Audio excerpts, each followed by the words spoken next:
गुरु का शाप। सतयुग में महाराजा ईक्ष्वाकु जब वानप्रस्थ आश्रम जाने की तैयारी करने लगे तो उनके सामने समस्या हुई कि अपने बहुत सारे पुत्रों में से किसका राज्याभिषेक करे।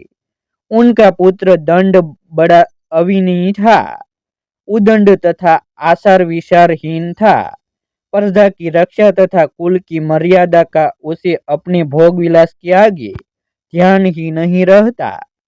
महाराज ईक्ष्वाकु ने सोचा, इसे कौशल का राज्य न देकर विंध्य और सतपुड़ा के बीच की भूमि जिस पर यह अपना नया राज्य तथा राजधानी का निर्माण करे, इसे दी जाए।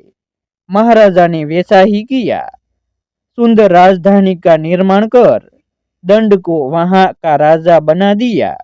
दंड ने अपने राज्य का बहुत विस्तार किया और आमोद प्रमोद के हर प्रकार के साधन जुटवाकर राज्य करने लगा। उसने शुक्राचार्य को अपना राजगुरु बनाया।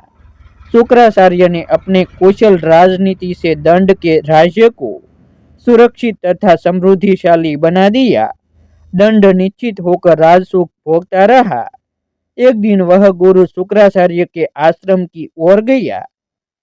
शुक्राचार्य उस समय नदी तट की ओर गए थे।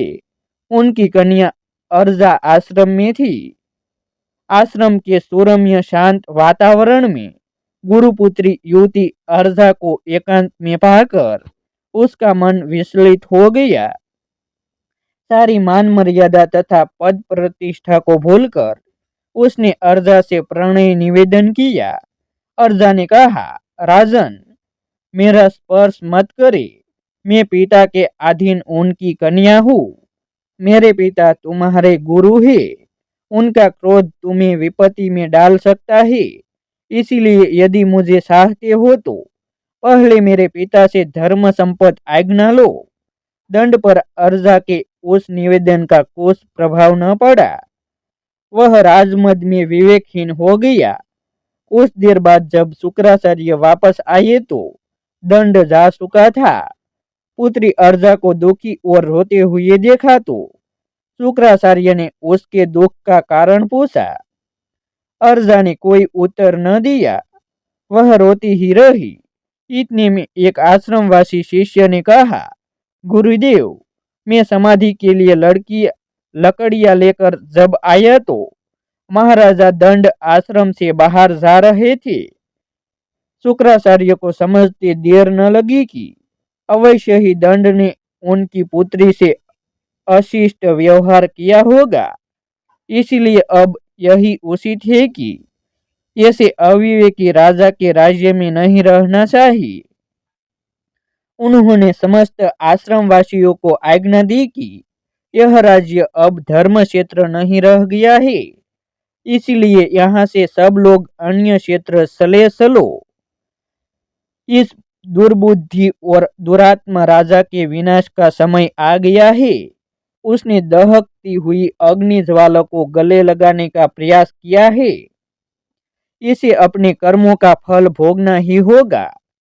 इंद्र के प्रकोप से यह राज्य फिर अरण्य में बदल जाएगा। जब राजा पापाचारी हो जाता है तो कुमार्गी हो जाते हैं तो उनका तथा उनके राज्य का पतन अवश्य संभवी होता है। ऐसा कहकर शुक्राचार्य आश्रमवासियों तथा प्रजा समेत अन्यत्र चले गए।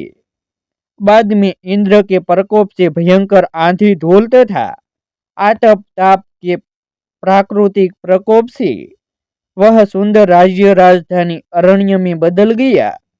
वही क्षेत्र दंड के नाम से दंडकारण्य हो गया, जहाँ बाद में कुछ ऋषि मुनियों ने आश्रम बनाए और कुछ वन्य जातियों का निवास बना।